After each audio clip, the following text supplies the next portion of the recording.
So I was sitting down getting ready to have me a hookah, chilling out, watching YouTube, about to edit a video for the men's gift guide. Side note, shameless self-promotion. My gift guides are about to start coming out. $50, $100, under $500, under $1,000. You know your wives and your ladies is already shopping, right? Make sure y'all subscribe to the channel for stuff like that. But I was doing that, and then I see this pop up on my screen. My boy Magic Prepper, man. Listen, I like Magic Prepper.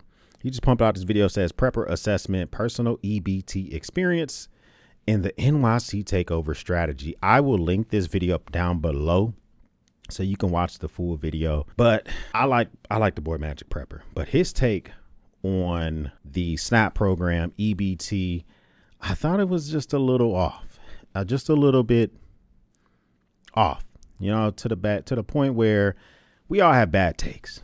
This might be one of them. Let's watch this, react. I'll give y'all where I think he's wrong, and then we'll go from there. All right, everybody. So I just wanted to give you an assessment of a couple of things that are recently occurring here. First of all, sir, I like your property, my G. You know what I'm saying? I can see your glasses, your house is in the back in front of you. You sitting on your property. You got all sorts of places to kick it. You know, so I think he lives in North Dakota or something like that. Cold as fuck. Let's just say he lives in the cold area. He lives in a cold area, but I'm liking it. I like that. And then you got the BFG hat on. Okay, I'm feeling it, man. Them is a personal experience that I just had regarding the SNAP benefit issue and EBT, everything else related to that. And the other one is regarding what's happening in New York City right now and some things I want you to consider as that progresses into the future, and something we'll speculate on regarding how that will turn out based on my understanding of some of the strategies that are being implemented against the American people. Yeah, there are strategies being implemented against the American people. I will agree with you on that, man. I will say, I said this before, right now reminds me of the time during Reconstruction after the Civil War, when if you were a part of the elite class, you had everything.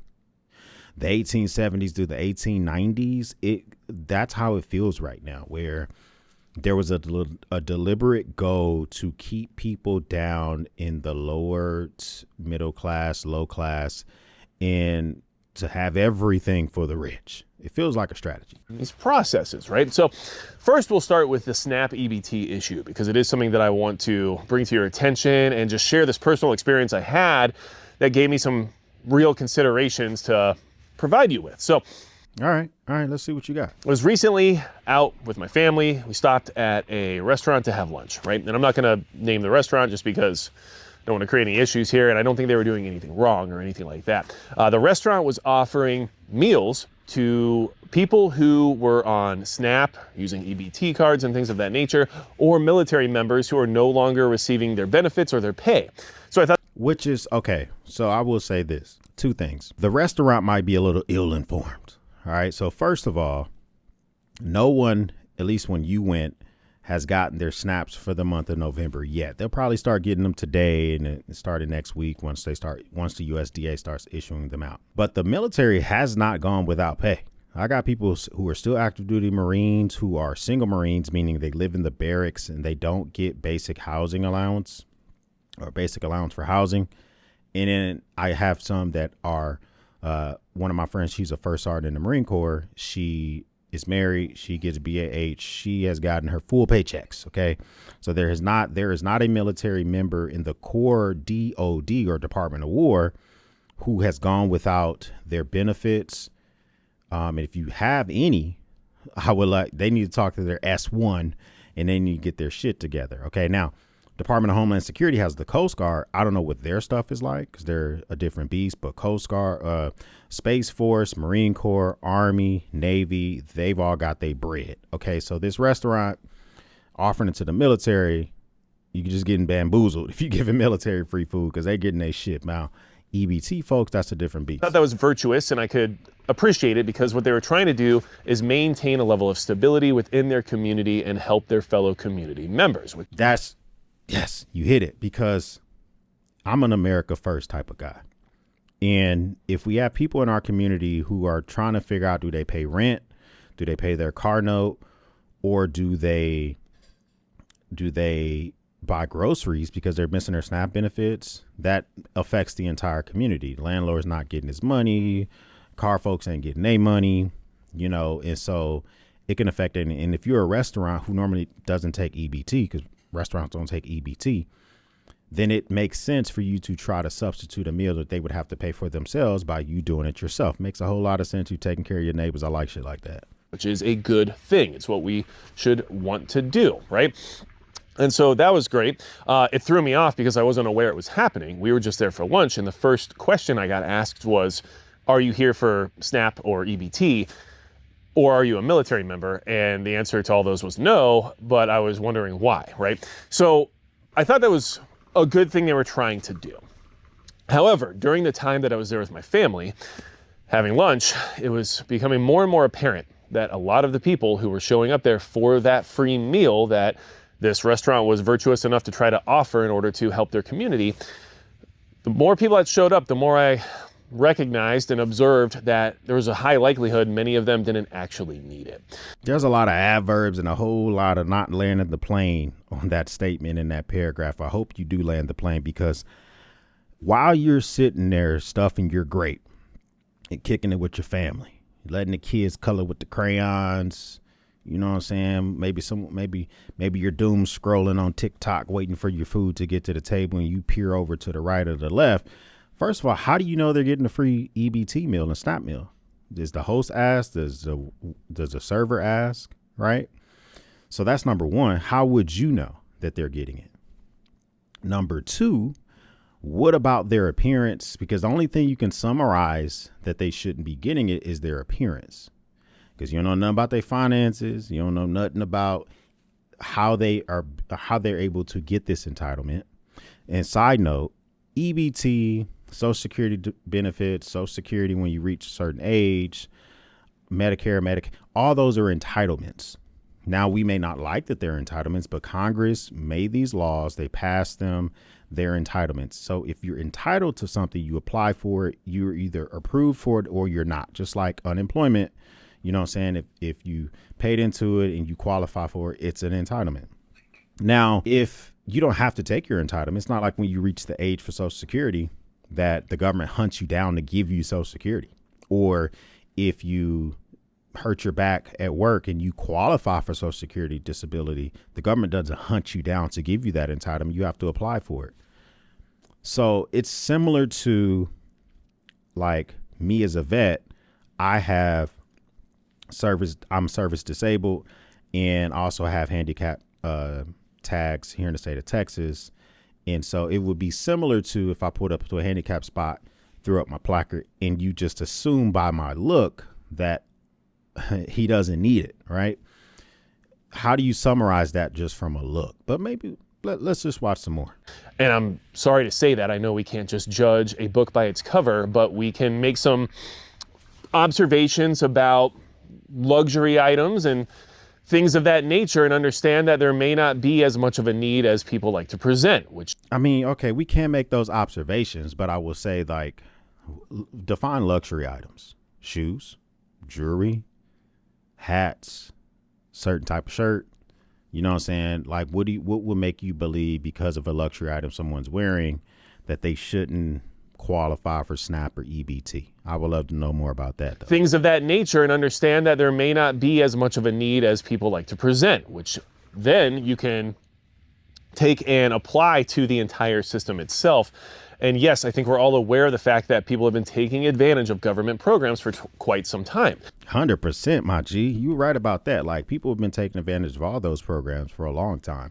Plenty of people who get Social Security disability who are just trying their best to keep getting that money. And so they'll do whatever they can to work underneath the table so that they can continue to get the disability, but they also can get paid. Or, you know, someone that may afford some other type of entitlement, they want to make sure that they're getting that so that they take advantage of the system. Now, but I'm assuming that what you're saying that you can extrapolate that and spread it across the entire system. This isn't zero-based sampling. I don't know if that's an exact accurate thing, right? A sample from a restaurant of folks that you think shouldn't be getting, so therefore we can just say that the whole system might be a certain way or polluted? I don't know. Let's see. Yes, I think we're all aware of the fact that people have been taking advantage of government programs for quite some time. However, now that the government's shut off, and of course, the benefits are argued constantly, we're going to pay half, we're not going to pay any, whatever's happening there. Regardless, these community members, right, this restaurant, are trying to help everybody who's been affected by it. And they're being taken advantage of in the process the same way these people were taking advantage of the government. So the restaurant's being taken advantage of. How do you know? Because to jump to the conclusion, right, that the restaurant is being taken advantage of, you have to also say that that person's taking advantage of the government. They both have to be true, right? So because by that logic, you can say, I know they have a refrigerator for the food because they got their SNAP benefits October 30th and they had some money left over. They're just here getting a meal. So they're not taking advantage of the government, but they are taking advantage of that restaurant. Like, we don't know. You know what I'm saying? So I don't know, man. And it was upsetting just because, I was there with my family. Upsetting? Upsetting's a strong word, Magic Prepper, bro. Because it's very few things in my grown man feelings that I can see other grown folks, if I don't have all the facts behind it, that can get my panties in a bunch.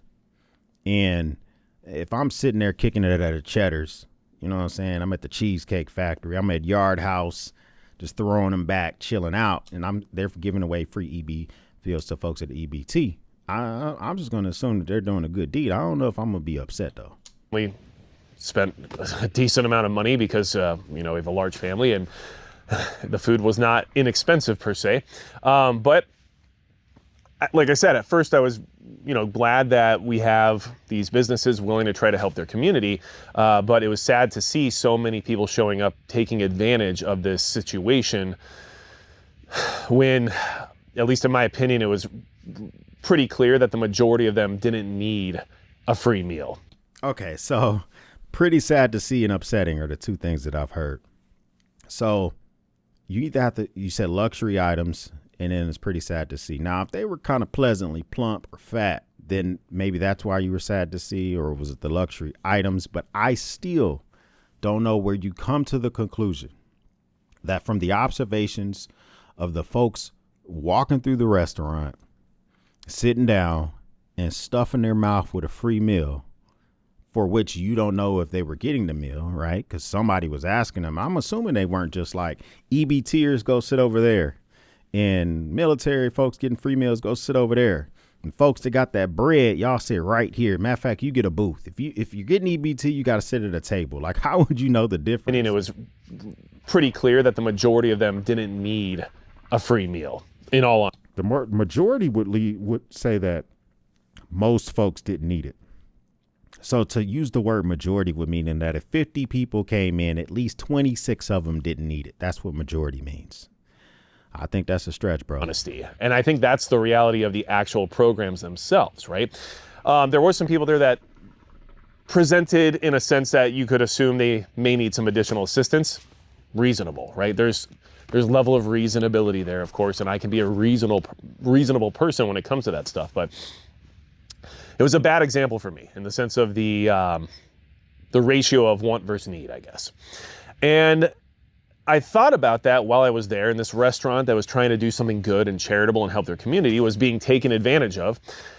And it just made me consider the idea that during these large-scale emergencies that we prepare for, that could be coming in the future, the same people are going to do the same exact things to their own community and be that liability and that basic leech in the sense of resources. And it's something that you should be aware of. I don't know, like leech. Okay, now I think I could summarize why I think this is a bad take. You are summarizing from the looks of folks that you don't believe that they didn't need the meal and or don't need SNAP benefits because of the way that they present. Let me give you some examples of why I think you're wrong. If I divorced Mrs. X right now, right, because of the amount of money that I make, she could and let's just say she had all the kids living with her, right? Or let's just say I died, right? Let's say I died right now. And because of the money I was making compared to for the household, and we have 5 kids, and every single one of our kids are below the age of 14, except for one. Because of my death, she could qualify for SNAP and EBT. If she showed up to that restaurant that you're talking about, from her looks, you would assume she didn't need it. But during our marriage, she acquired things to have her present a certain way. I bought my wife jewelry. She dresses really well. She has a very nice car. Our kids always look good, fresh haircuts. They wear jewelry themselves, good shoes. You would see them and be like, why are they on SNAP? Why are they getting EBT? You wouldn't know that that person was recently divorced, or they had their spouse recently died. Most people that are on the SNAP program are on it for less than 6 months. Because the income level has dropped, she now could qualify that for that entitlement. But by your logic, you would believe that she doesn't need it. And this is where I say that you cannot judge a book by its cover, because folks aren't just going to roll in a restaurant with holes in their shoes, missing half their shirt, or unkempt haircuts or hair, and for you to say, well, they sure do need it. I'm glad this restaurant is doing that. You can't make that summary. You can't make that summary. Can't be done.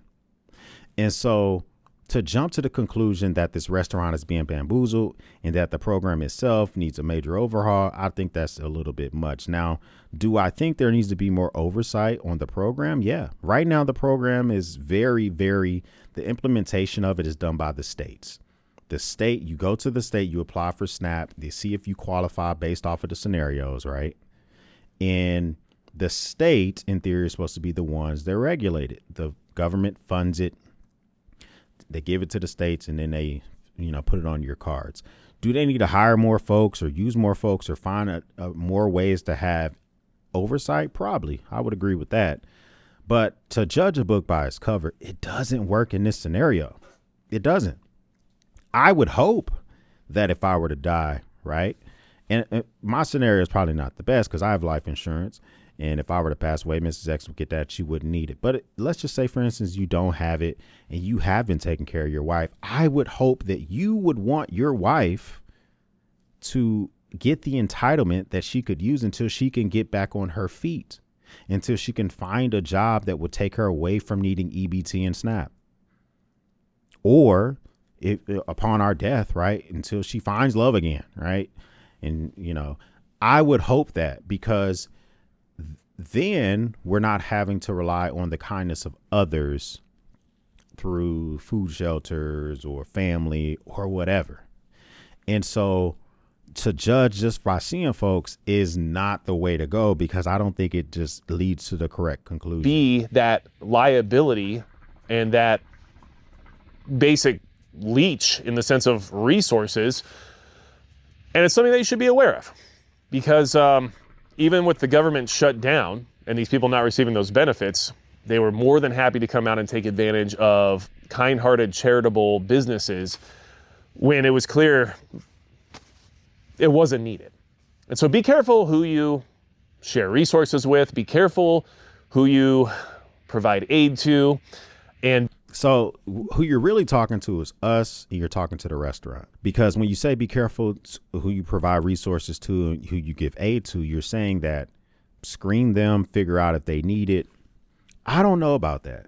So I got a policy, right? My policy is, when it comes to my friends, I won't let you borrow more than $50, but I will happily give you $20.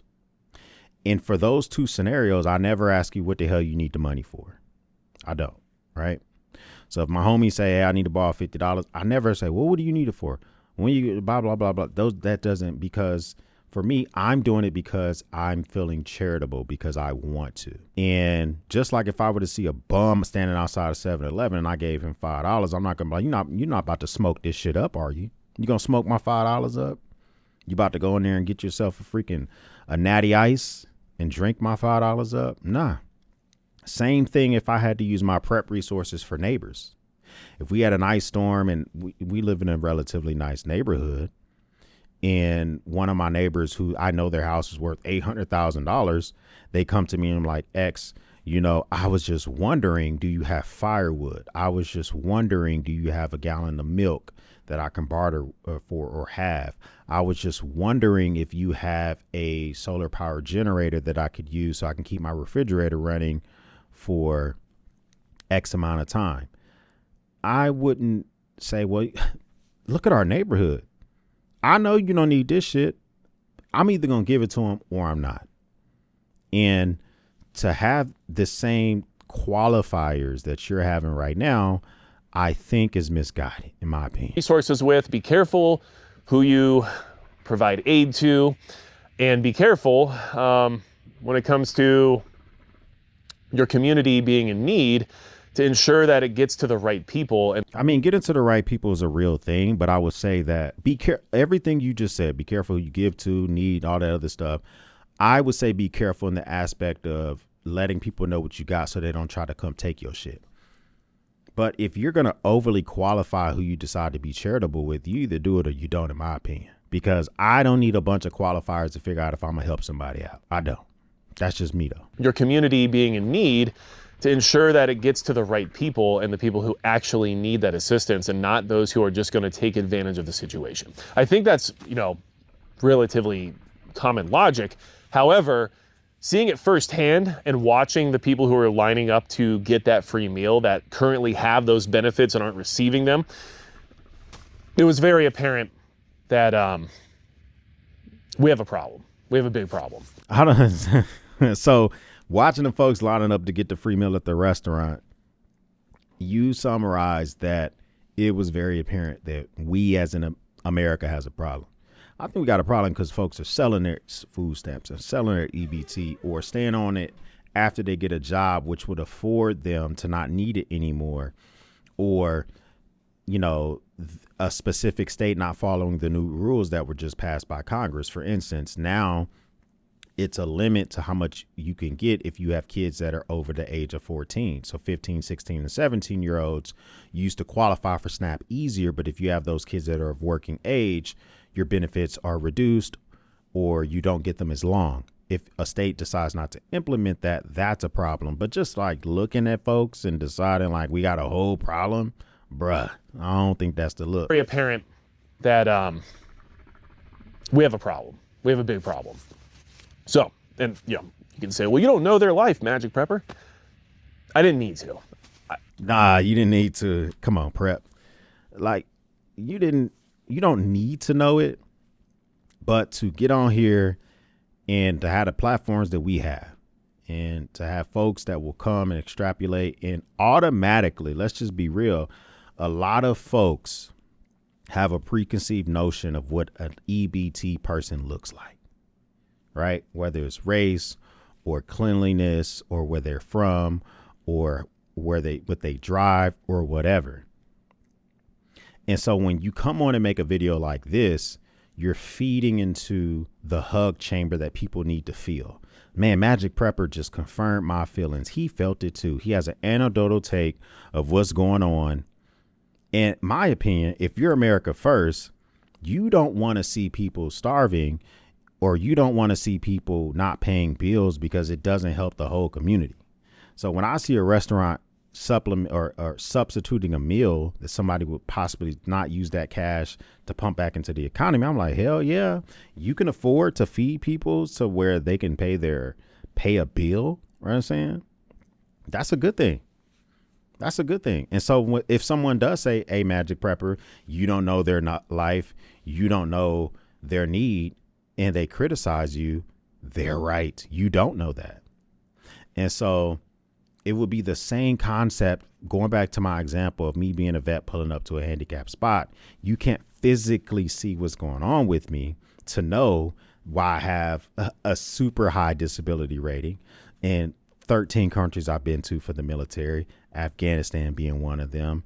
And the burn pits that I had to literally take a shit in a bag, walk up to the burn pits for multiple weeks at a time and throw my poop in there for. You wouldn't be able to see that stuff. You wouldn't be able to see the difficulties that I have walking to and from a place because folks look normal from the outside. You can use that same logic for any number of scenarios. That's why I wouldn't be making a video with this type of rhetoric unless I knew the folk situation. We have a problem. We have a big problem. So, and you can say, well, you don't know their life, Magic Prepper. I didn't need to. Trust me. So, and listen, I do think that there are times where it's reasonable to help people that are on hard times. I can understand that as someone who wants to stabilize their community, right? That's kind of our job here. But that wasn't it. Okay, so when is it? If that was not an opportunity to help people that was in need, when is it? Is it like their house was burned down? They still dress fly, got the jewelry, you know what I'm saying? They still got a Lincoln, maybe they got a Maybach. Is it time to help those folks, or do you need to see? Well, actually, let me see your house, sir. Like, do we need pre-qualifiers? Do we need to they need to bust open a bank account and show what they made the last 3 months? Like, when is it? Either going to help folks or you're not. That's just my opinion. Because if I decide I'm going to help people out, let's just say, for instance, I own a boxing gym and I decide I'm going to help a fat fuck out. If he comes around here and he says, hey, I'm offering 1 day free sparring lessons to folks, and they walk in there, and even if they're not big, if they come in there and say, yeah, I'm in need of this, I really need to get my health together, I'm not going to say, well, are you a member of a gym somewhere? Do you walk 10,000 steps? I think you walk 10,000 steps a day. You have an 8-pack. Obviously, you have your carb to fat ratio down pack. You either doing this shit or you're not. You either helping your community or you're not. And all these qualifiers that you're putting on there, I think is a little misguided. Stabilize their community, right? That's kind of our job here. But that wasn't it. That wasn't it. I felt bad for that restaurant for how much they were being taken advantage of. I feel bad for you a little bit just in this situation. I like you and I watch your content. I'm subscribed to the channel. I feel bad for you because I do believe that this take is obtuse. I believe that this take is from my background. I'm from East Cleveland, Ohio. I'm from the hood. I qualified for stuff like this when I was younger. And, when I first joined the Marine Corps, making $700 every 2 weeks, I qualified for stuff like this. I didn't take it because I could just eat on base if I really wanted a meal, but I qualified for it. And so I think that, I don't know, like your full background. I know you say you weren't in the military, but I don't know like your full background. I don't know. Maybe you are from the hood. I don't know. But my point being is just like, I don't know if you have the world view to really know if what this restaurant was doing, the restaurant owner has a bigger perspective than you do. And that is why I think that this take is that bad. I felt bad for that restaurant for how much they were being taken advantage of. So, moving on from there, right? New York City, that whole situation. A lot of people are losing their minds about it right now. Here's something that I want you to consider and something that I think you should be mentally preparing for. First off, in case you don't know, Zoran Mandani, did I say his name right? I keep messing it up because every time I click record on the camera, I forget how it's spelled. Let me tell you something. I can't get his name right either. So me and you are in the same boat. Regardless, Zoran Mamdani, I think is his name, just became the new mayor-elect of New York City. He's a socialist. He's Muslim. He's got a lot of interesting ideas, let's just say, about how things should work, which many of us would probably disagree with. And this goes along. I would agree with you. A lot of his ideas that he has for New York City, a lot of them I would disagree with. I don't know how much. Well, I know how much I think he can implement on his own, because I have examples of other mayors of New York, Mayor Bloomberg and Giuliani, and the things that they can implement on their own through, quote unquote, their version of executive order versus things that have to be passed through the city. They had a lot of controls on them. So he had a lot of ideas, but I don't know how many of them he can actually implement. So we'll see how that goes overall. How things should work, which many of us would probably disagree with. And this goes along the lines of what I discussed in a video recently regarding the strategies of the Ottoman Empire and how they maintain control over large conquered territories. I would speculate that what we'll see in New York City isn't going to be just like an immediate third world disaster or things along those lines. In fact, I wouldn't be surprised if things actually went really well. And the reason I say that, and the reason that you should be kind of mentally preparing for that, is that that's the strategy for allowing more of it to happen in the future, and getting people used to the idea that this actually isn't as bad as everybody had us believing. This actually isn't as dangerous as everybody wanted us to think.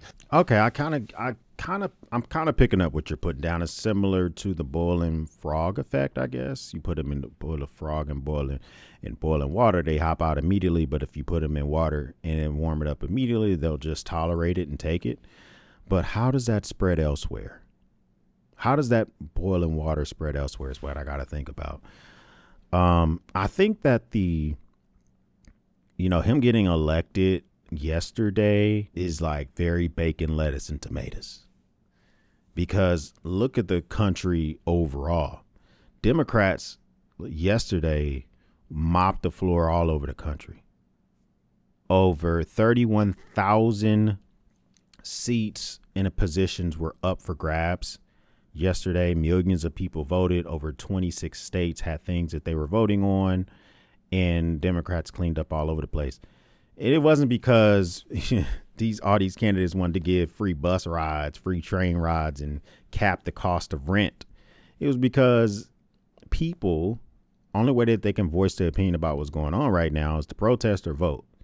And I ain't getting out there and protesting because, I got a prepper mindset. But for me here in Texas, it was a bunch of propositions I had to vote on. I definitely am down to vote for some shit like that, right? So the people in New York, I don't know if everybody who's going there to cast a ballot is like down to vote for this stuff because of his ideas.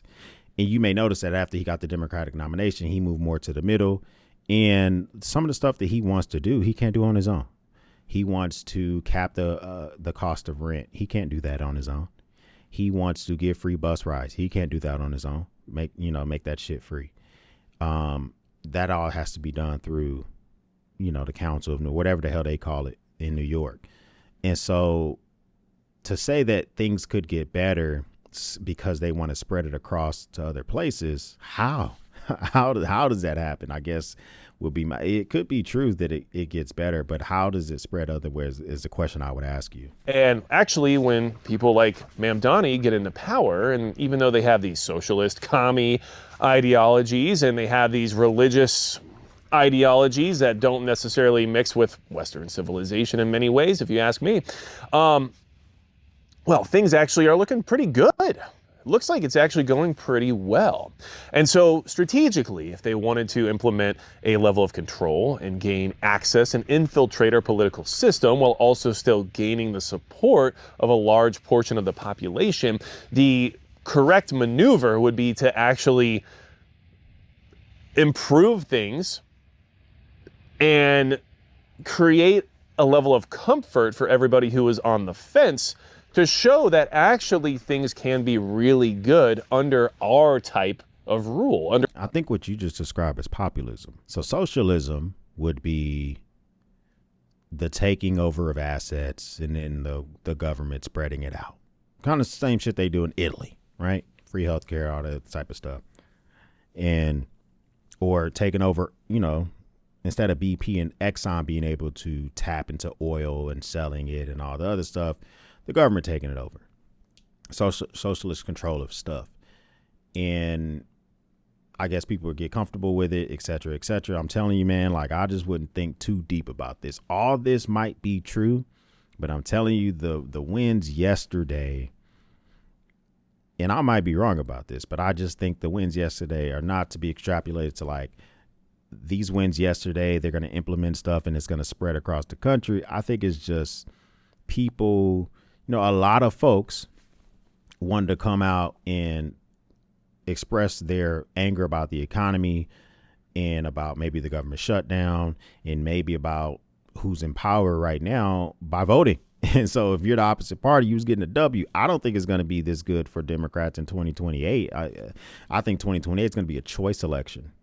right? It's going to be whose ideas do you like better? And if you look at it, Democrats are still down in the dumps in polls. 2026 might look good for them, but I don't think it's going to be as good in 2028. So I don't know what strategy, like what I need to be prepping for because he won in New York. There are type of ideology, and you have to sell and market the idea before you can fully implement it. And so my speculation is just that if they were truly trying to implement a new way of running things that could actually turn into an extremely detrimental issue here in the United States of America, they're not going to flip the switch day one, right? I don't know if they're going to flip the switch at all. I live in Texas, so I think I think you live in North Dakota. We probably got similar governments, right? There's just no way, no realm that New York and California mindsets spread to our states. It just doesn't happen. We've had some liberal presidents in the past, right? The Obamas of the world, Bidens of the world, Clinton in the 90s, Carter back in the day. Our states are still our states, and it doesn't widely spread. So, well, let's just see, what do you think we should be prepping for? Let me let you land the plane. If he wants to actually instill some level of socialist, communist ideology at the city level in New York, and then at the same time, obviously push in some of those Islamic ideologies in the process, they're going to do it in a way that makes people feel like it was a good thing.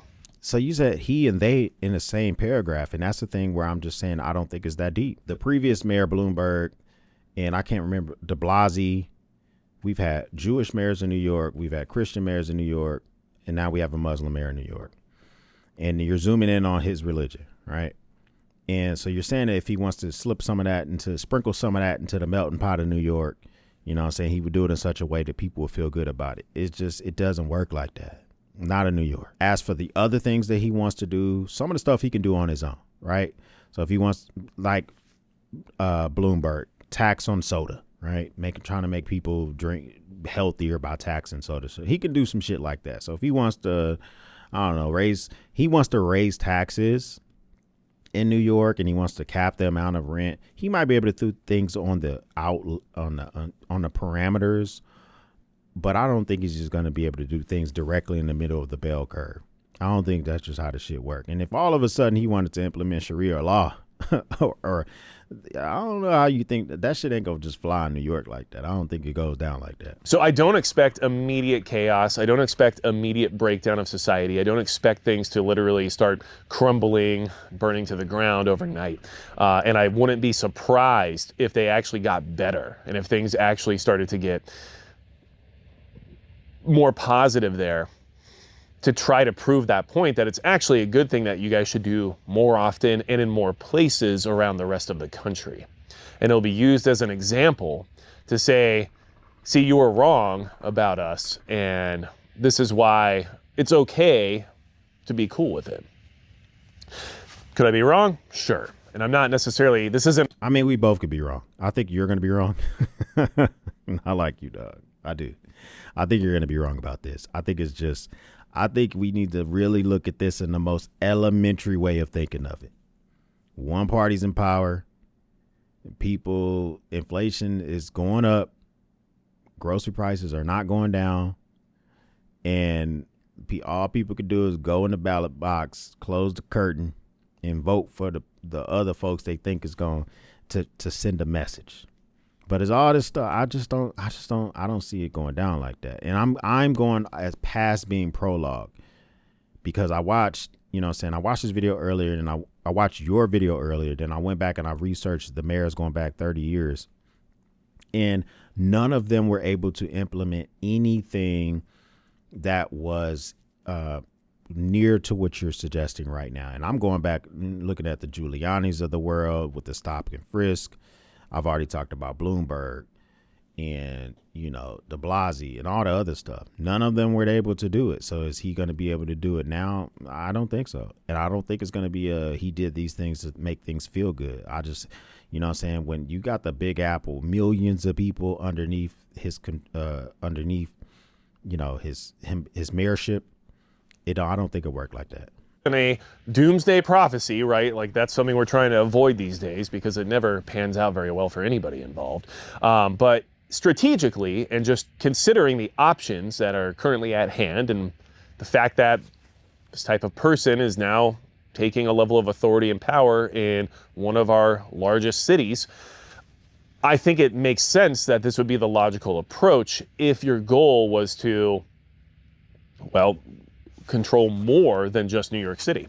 That could be a goal. I agree with you on that. If your goal is to control more than New York, you need to make people feel good about it. I don't think it's going to go down like you're thinking it's going to go down. So I just wanted to bring those things to your attention because both of them are relevant right now. Both of them are relevant to preparedness in a certain way. The food SNAP benefit thing is relevant to preparedness because people are obviously out there looking for assistance that they're currently not getting, which means your neighbors may need additional support or help, or you're going to figure out who's taking advantage of the system as well as any other charitable actions that are being offered. How can I figure out who's taking advantage of the system without giving them a quiz? Like I personally know people who are taking advantage of SNAP. By taking advantage of SNAP, I mean like they get enough groceries for their family and then they sell the rest of their benefits. I know folks that do that shit. But the reason I know that is because I talk to them. I wouldn't know that because they were out there looking for help and then like I observed that they need it because you only made an observation through looks. As for your New York strategy, I'm not really sure what you're telling me to prepare for. I think you're telling me to prepare for a lulling of implementation of policy and ensuring that I'm not so lulled and relaxed by it that it just takes over near me. I mean, I guess I think I'm closer to your take on New York than I am on your SNAP benefits. I think New York's much more simpler than that, but I'm closer to you on that one. But I'm way far when it comes to your take on SNAP. Gives you a lot to consider, especially if a big emergency ever came to fruition.